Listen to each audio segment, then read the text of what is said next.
My bubbles. Hey, how you been? Gone for almost a year, stuck on the couch, refusing to watch whatever the next Vice movie I was supposed to do next. So I made a lame Elden Ring tutorial. It only got a few more views, and by like a few I mean a few thousand. That put me in a really extended depression, considering turning into the algorithm's new slave. Really contemplating why I put so much time and effort into these videos that no one will ever see. You could say I'm stuck in a bubble.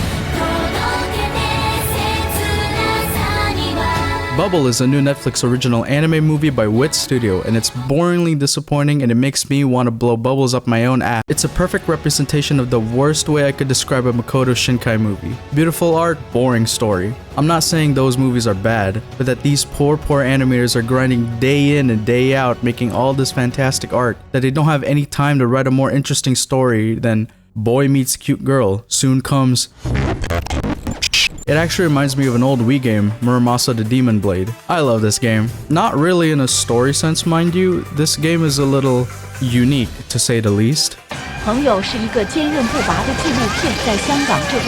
This was probably the best looking 2D game when it came out, but man, does the gameplay and story take a backseat to all the pretty colors. The art was so good, in fact, they even had actual tentacle play as promo piece for this licensed Nintendo video game. So, in a sense, Bubble is exactly that in movie form, but without the questionable promotion art. Whoa! Hey! This movie is a weird conglomeration of all sorts of anime cliches done to death in a story that couldn't be more obvious if the characters told it themselves. Oh wait, they literally do. The Little Mermaid's vision was captivated by a prince on the ship. She became entranced by him. If you haven't guessed it, they're ripping off the old classic, Emperor's New Groove. So let's actually get into it real quick. You meet the protagonist John Bubble, a brooding, dark-haired loner who's actually the most talented guy in playing the surfing game mode in CSGO. You see, in order to survive the harsh terrain of a post-Weathering With You Tokyo, the people have resorted to racing each other for basic supplies like food, clean water, and the women.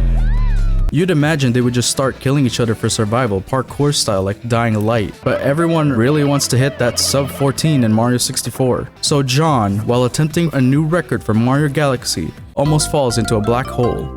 But he is saved by waifu number 78, the girl who doesn't talk all the time but has a bubbly personality and only ever cares for the main dark-haired character. And oh, by the way, there are other characters in the movie too, but they're all just as bland as the Bubble Buddy. If anything, I'm actually kinda okay with the angry kid, just because I like Robbie Damon. Those damn morticians!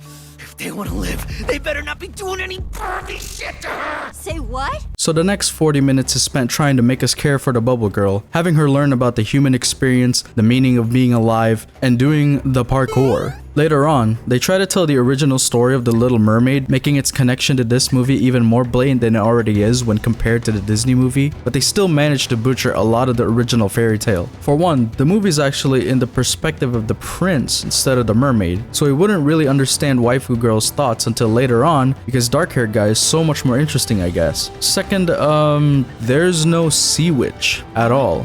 Like, the one that turns the mermaid into a girl. Bubble Girl kinda just does it willy-nilly. Plus, she can talk too. So there aren't any of the original's misunderstanding type situations. Most of it is just her refusing to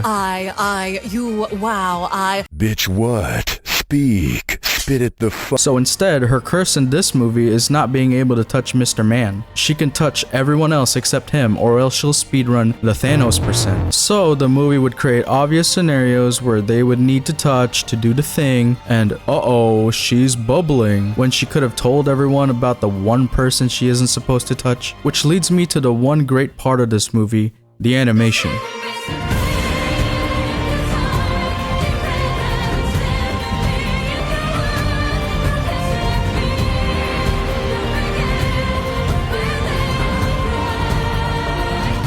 This is, without a doubt, the Dark Souls of animation. Wit Studios' work is, as always, stunning. The melding of 3D and 2D animation is superb, with beautifully done background art and fantastically fluid Sakuga. But I'm gonna be fully honest and say while the actual animation is pure endorphins to my monkey brain, there are some bits and pieces I don't completely jive with. Mainly whenever they would be parkouring on random rubble midair. It still looks cool, but when rocks and bubbles start showing up for no reason, I'm calling nonsense on this post-apocalyptic parkour anime about bubbles. What the hell were the bubbles again? Coming back to the plot, the bubbles are actually completely unexplained. They don't tell us what the bubbles are, why they're here, zip, zilch, nada. Zag it! Well, we can just focus on what happens to the main characters. So in the original fairy tale, the mermaid sisters give her a knife that if she chooses to use it and let the blood of the prince drip to her feet, then she would return to being a mermaid. In the end, she chose not to, letting herself turn into sea foam. Now let's see what Bubble does for this.